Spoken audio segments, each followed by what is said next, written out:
Plantcast, o podcast sobre fisiologia e nutrição de plantas.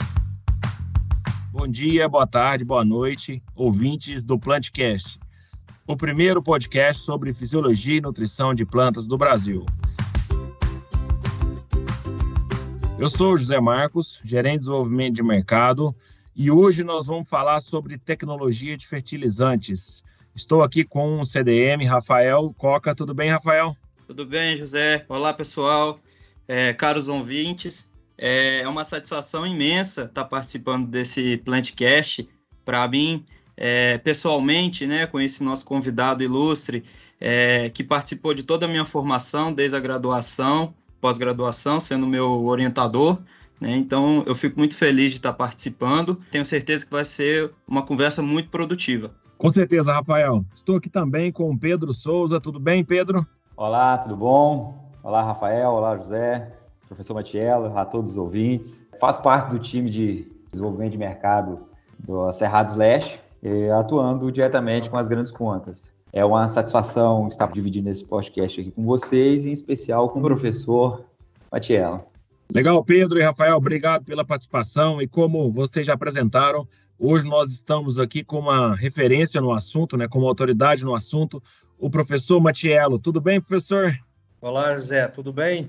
Rafael, Pedro, olá a todos os ouvintes aí desse Plantcast. Tudo certo por aqui? Tudo bem, professor. Muito obrigado por estar aqui participando conosco sobre o Plantcast. E, professor, eu gostaria aí, para a gente iniciar o nosso bate-papo, que o senhor se apresentasse, falasse um pouco sobre a sua formação e sobre a sua experiência, sua linha de pesquisa, as principais linhas de pesquisa que você está trabalhando aí na Universidade Federal de Viçosa. Perfeito, Zé. Só falar um pouquinho, então, da minha formação, um pouco do histórico, né? Eu sou engenheiro agrônomo, formado na Rural do Rio de Janeiro, depois com mestrado e doutorado aqui na Universidade Federal de Viçosa, no programa de solos e nutrição de plantas. Tive uma experiência em empresa, né, na Vale por 2 anos, e desde 2010 eu atuo aqui na área de fertilizantes, nutrição de plantas, fertilidade do solo, como professor do Departamento de Solos da Universidade Federal de Viçosa.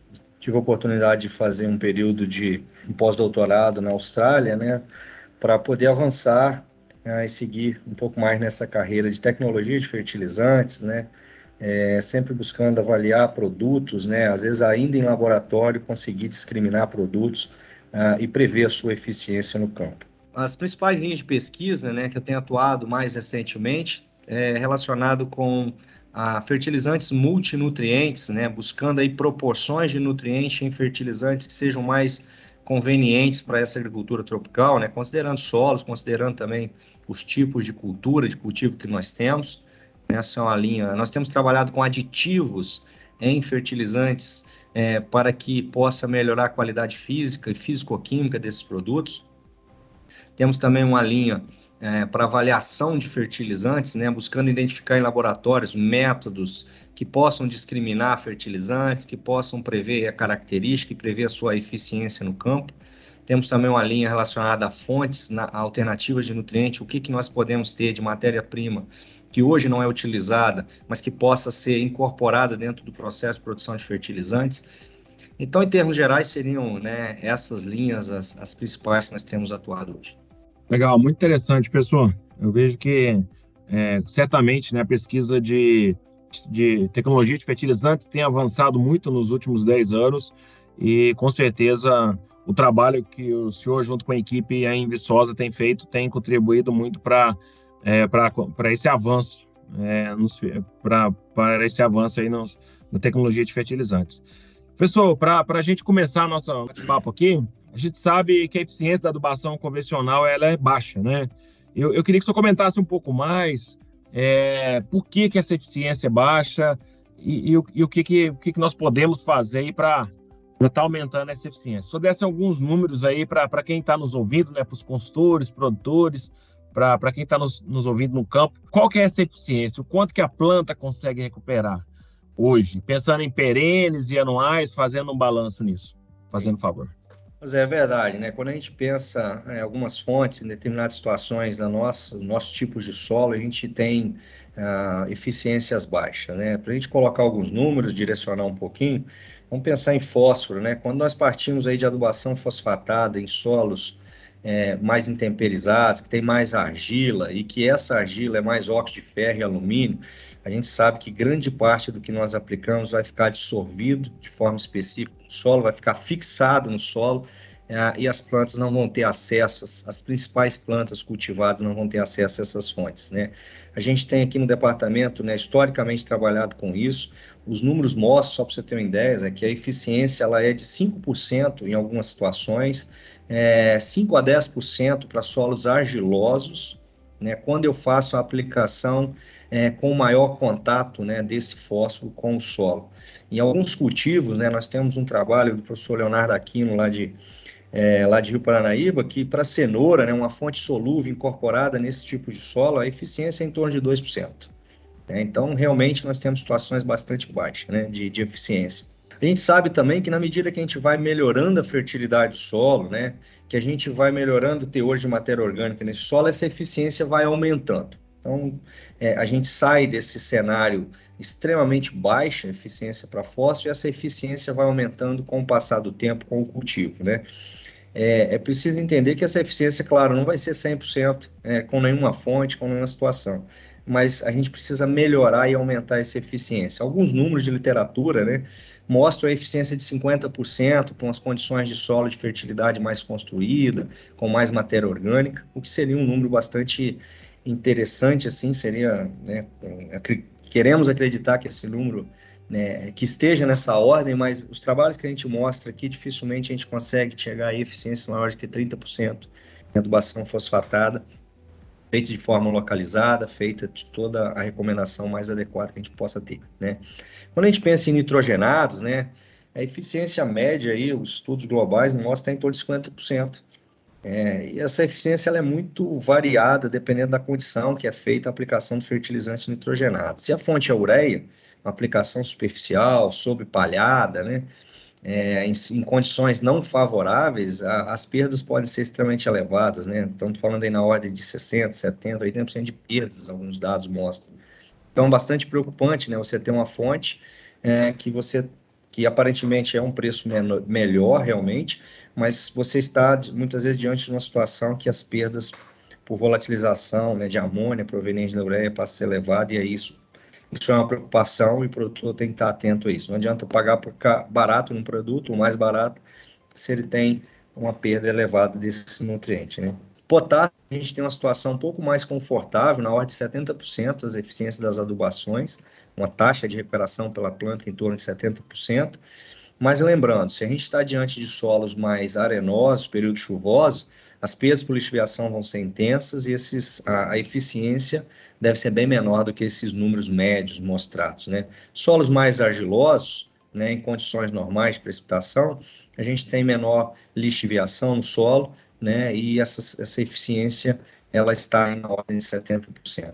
Então, seriam grandes números, né, que a literatura traz, que trabalhos mostram, em termos da eficiência dessas fontes convencionais. Há muito espaço, né, para melhorar essa eficiência, é isso que nós devemos buscar, né, seja do ponto de vista do fertilizante, mas também do ponto de vista lá de como fazer essa adubação, o momento certo de fazer essa adubação, né, a forma de fazer essa adubação. Legal, professor. Muito interessante. Então, poderemos resumir aí que o fósforo seria de 5% até 20%, nitrogênio próximo de 50% e o potássio próximo de 70%, certo, professor?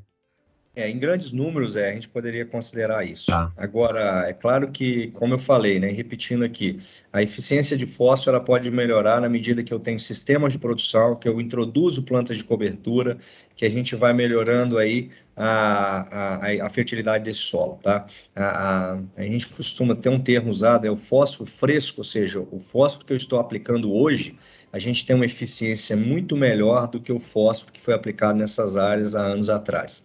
Então, isso também é sabido, né? De tal forma que, para solos mais argilosos, esse fósforo que foi aplicado, ele ainda encontra no solo, ou seja, é uma reserva, de certa forma, está no solo, e que, introduzindo plantas de cobertura, sistemas de produção, a gente pode recuperar parte desse fósforo, e isso passa a ser um ponto positivo para a nossa agricultura.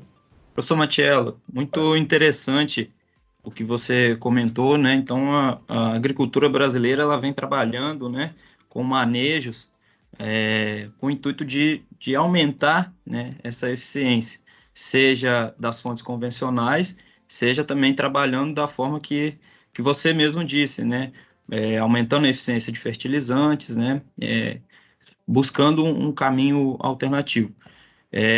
Um outro assunto que é muito interessante para a gente discutir aqui é em relação à autonomia dos fertilizantes, né? A autonomia nacional de fertilizantes. Hoje a gente sabe que, de modo geral, 80% da demanda nacional vem de exportações, né? E a minha pergunta é a seguinte: por que, né, o Brasil apresenta essa alta dependência externa e quais são os limitantes, né, para que a gente aumente essa autonomia nacional dos fertilizantes, pensando no NPK? Rafael, é uma ótima pergunta, né? Esse é um tema muito discutido recentemente e vai ser sempre um tema de discussão no Brasil. Eu me lembro que a cada momento de crise, né, em termos de preço de fertilizante, esse tema ele volta, ele entra nas discussões políticas, né, ele entra nas rodas de conversa e a sociedade se dá conta o quanto os fertilizantes são importantes para o nosso país, né?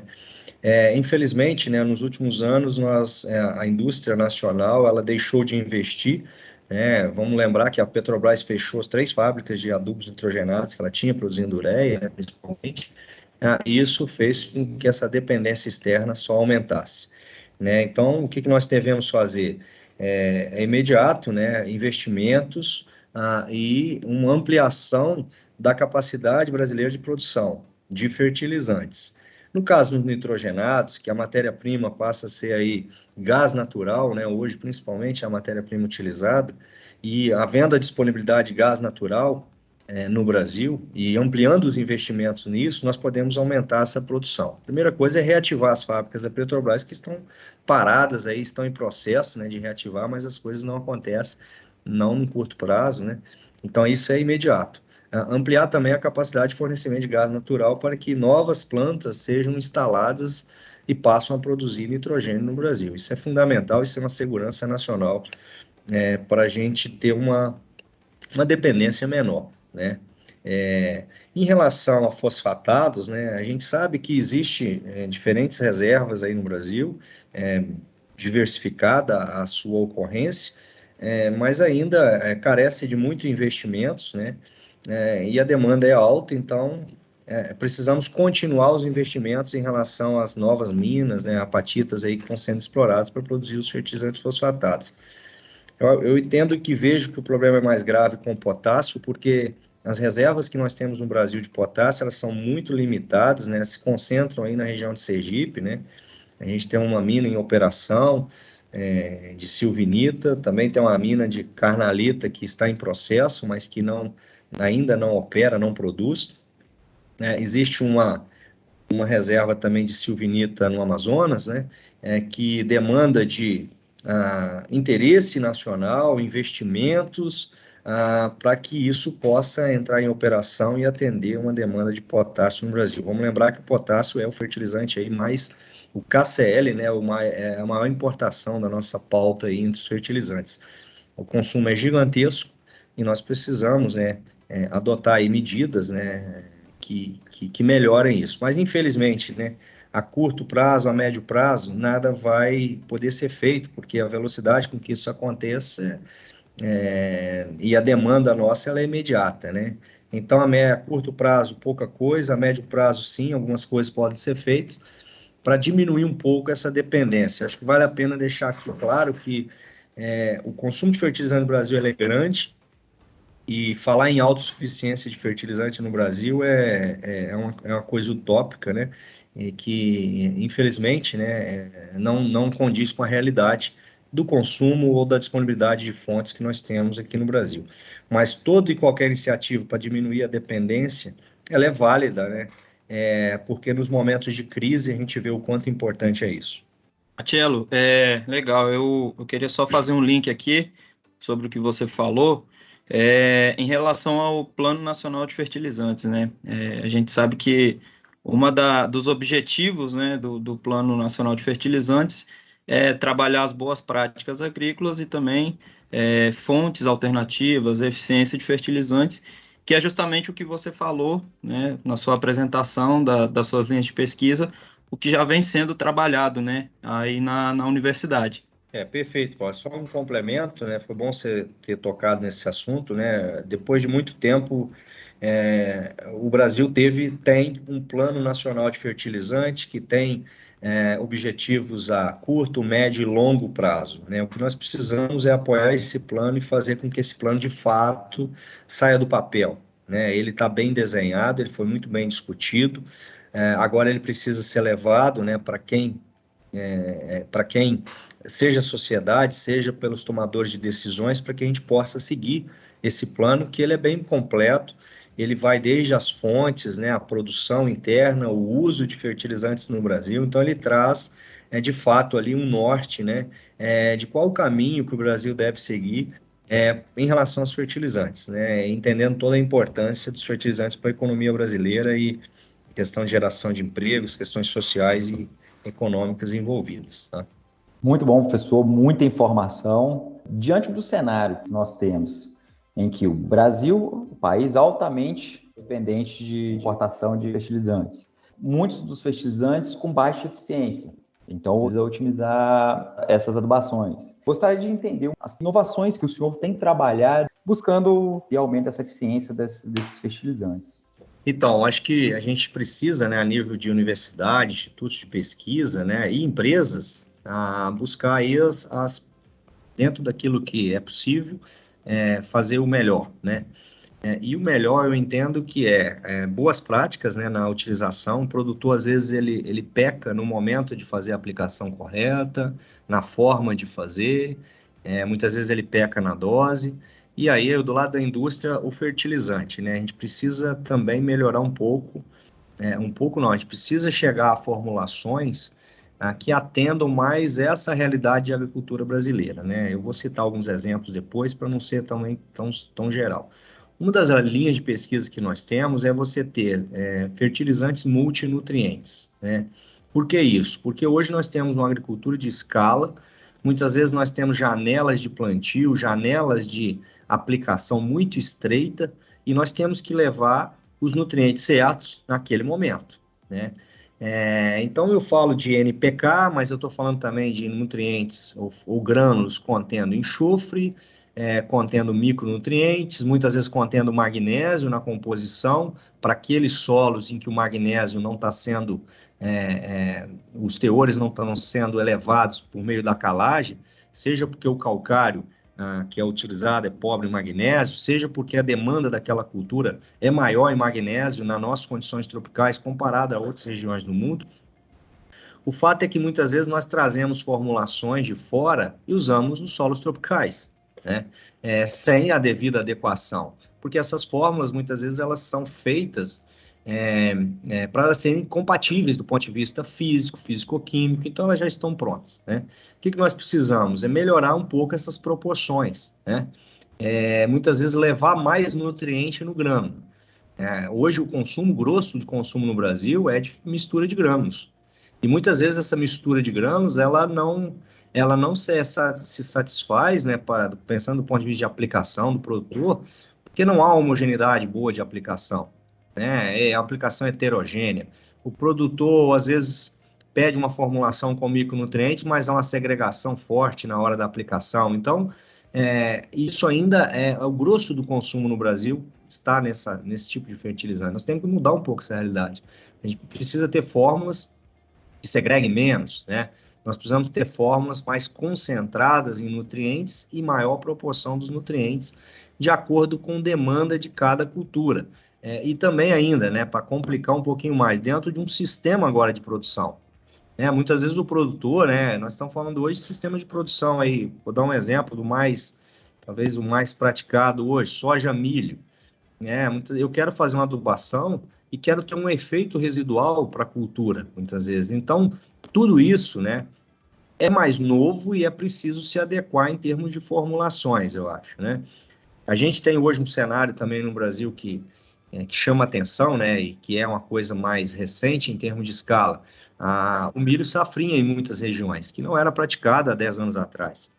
E essas regiões têm janelas muito estreitas, algumas delas, né, não são tão privilegiadas assim, em termos de adubação. Então, me pergunto aqui, é um questionamento que a gente tem feito no nosso grupo. Bom, mas qual o sentido, então, do ponto de vista operacional, do ponto de vista de momento e risco, fazer uma aplicação em cobertura do milho se você não tem as condições de nitrogênio, por exemplo, se você não tem as condições favoráveis naquele momento? Por que não antecipar isso no plantio, né, e diminuir um pouco esse risco de chegar na hora da aplicação e eu não ter condições ambientais, seja de precipitação, para fazer? Então, a gente precisa ter formulações, fertilizantes que consigam, né, ser colocados em determinados momentos em que a operação é mais favorável, porque o risco em deixar para depois aumenta muito. Um exemplo típico disso, milho safrinha em regiões marginais, que a janela é muito estreita e há muito risco ao produtor deixar uma adubação de cobertura para depois, né? Então, temos trabalhado com essas formulações. Existe também, Pedro, um desafio, que é quando você traz uma formulação mais completa, você passa a ter muitos problemas relacionados à absorção de água dessas misturas, incompatibilidade não de ordem química, muitas vezes, mas de ordem físico-química, né? Você não consegue estabilizar esse grânulo por muito tempo. Então, nós temos que buscar aditivos que não diluam os nutrientes, mas que possam estabilizar os grânulos por mais tempo possível.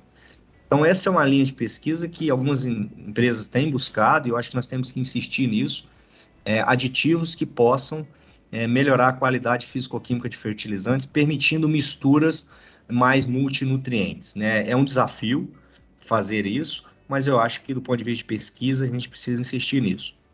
Uma linha que nós temos hoje com isso é exatamente nanomateriais de carbono, que eu consigo colocar pequenas quantidades e ter efeitos expressivos. Então, nós temos trabalhado um pouco com essa característica de fertilizantes para que sejam mais estáveis, grânulos multinutrientes e mais estáveis, tá?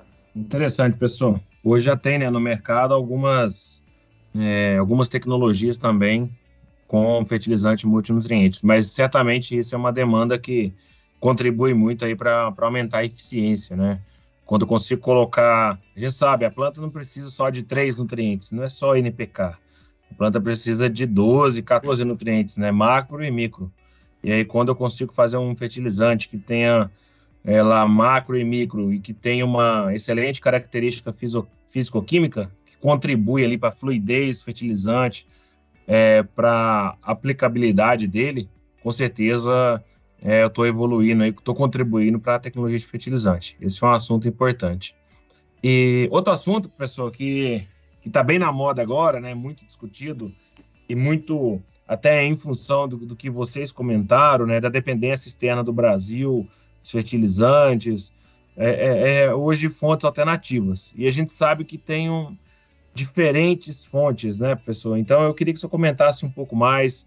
Tem fontes boas que contribuem, fontes alternativas de boa qualidade que pode contribuir, mas ao mesmo tempo também a gente enxerga muita fonte aí com baixíssima solubilidade. Eu queria que o senhor comentasse um pouco mais sobre isso, professor.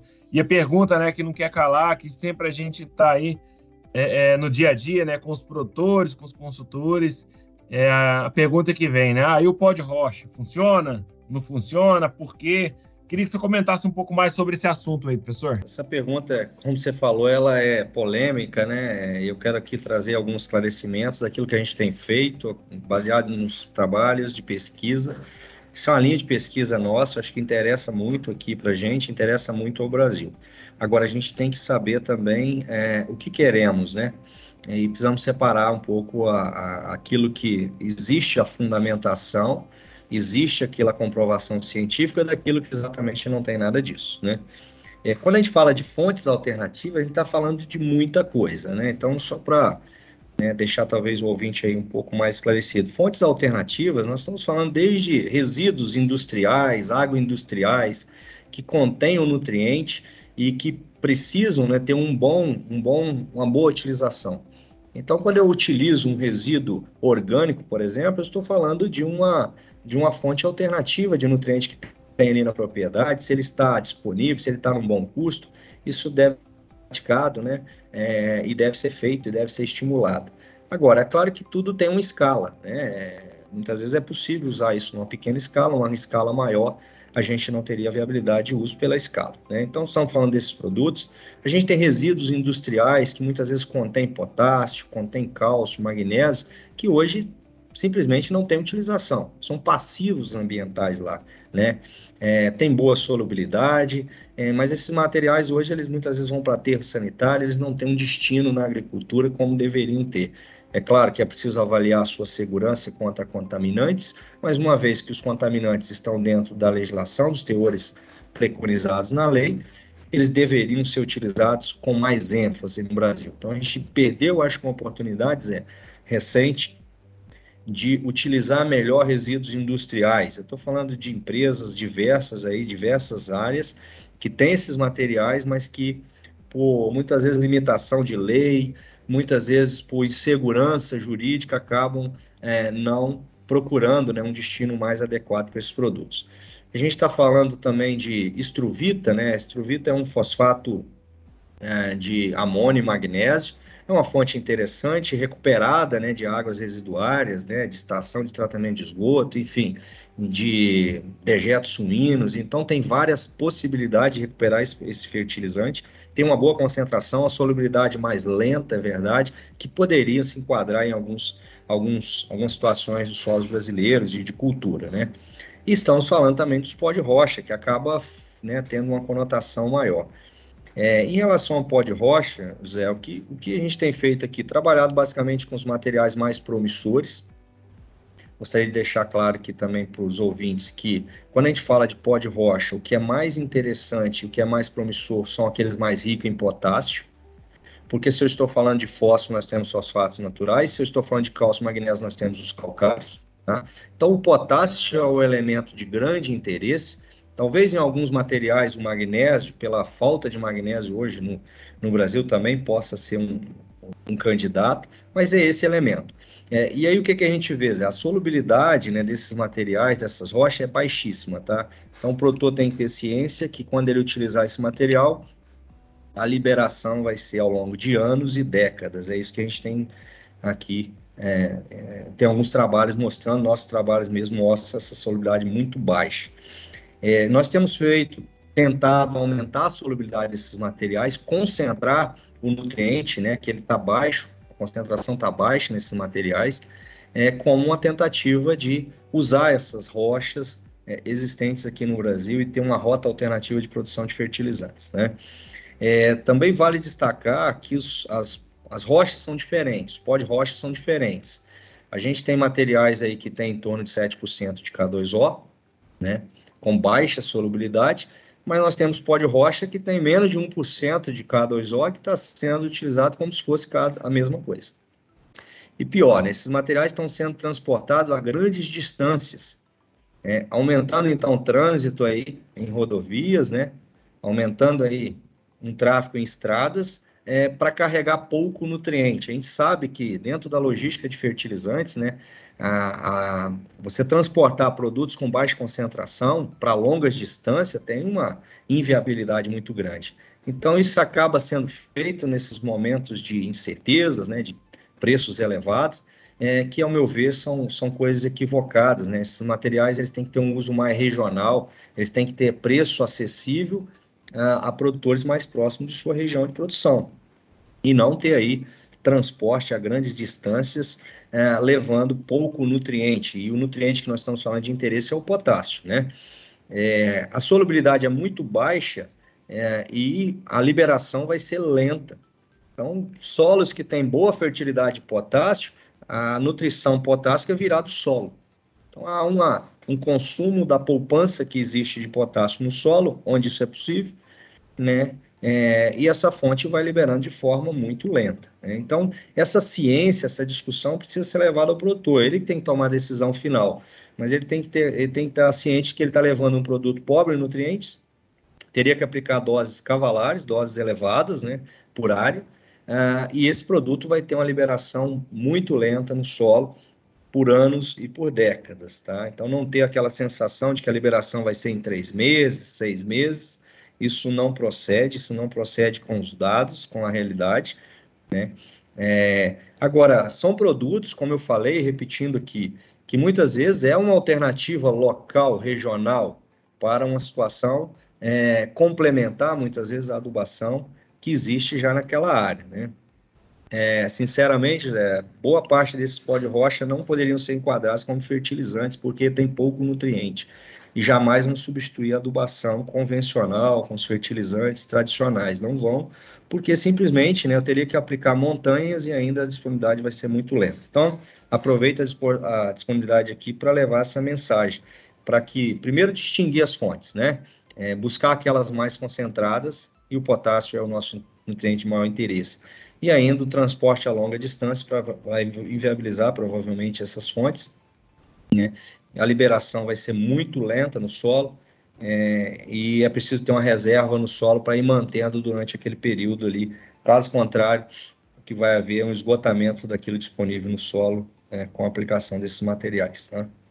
Professor, ainda nesse assunto, você falou que são vários fatores, né, que influenciam, vamos dizer, na qualidade ou não, né, desses produtos, né, pó de rocha.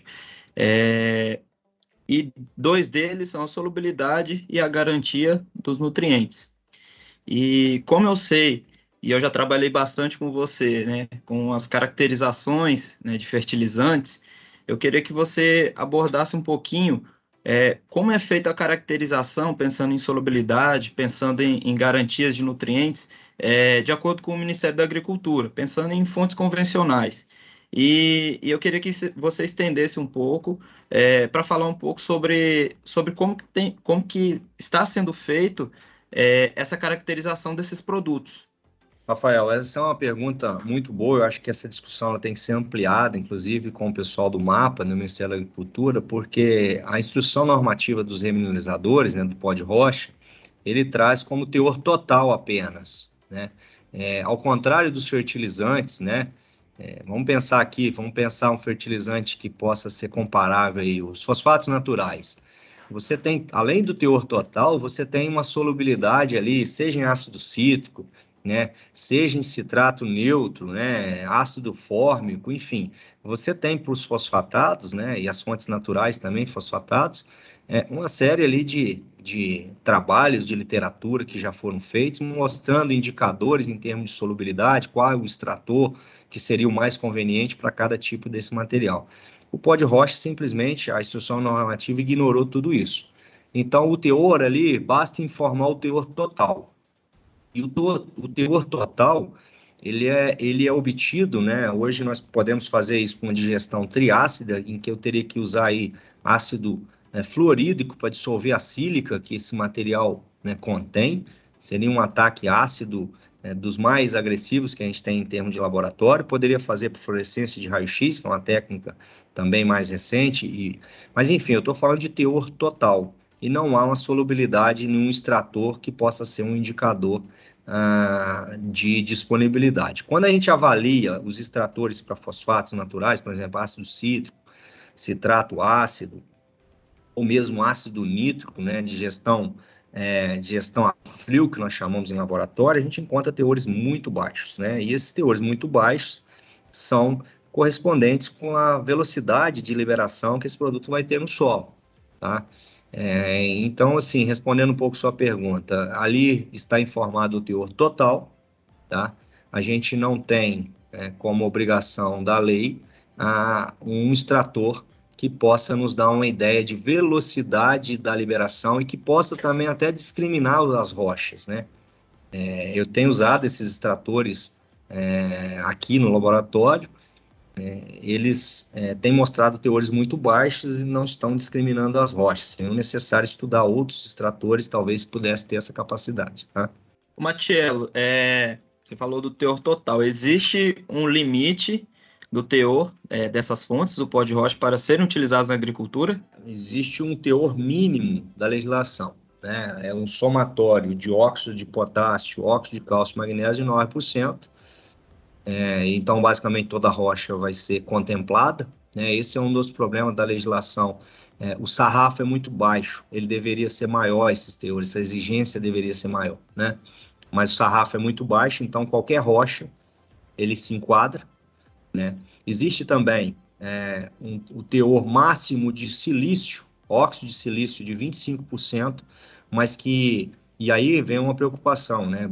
Grande parte desses materiais hoje, até comercializados, eles não atendem, às vezes, esse requisito. Eles têm muito mais sílica, mais óxido de silício, do que a lei definiu, né? A lei tentou limitar um pouco, né, a comercialização de quartzo, na verdade, né, pelo silício, aí, pelo excesso de silício. Então, por isso que é menor do que 25% o teor em óxido de silício.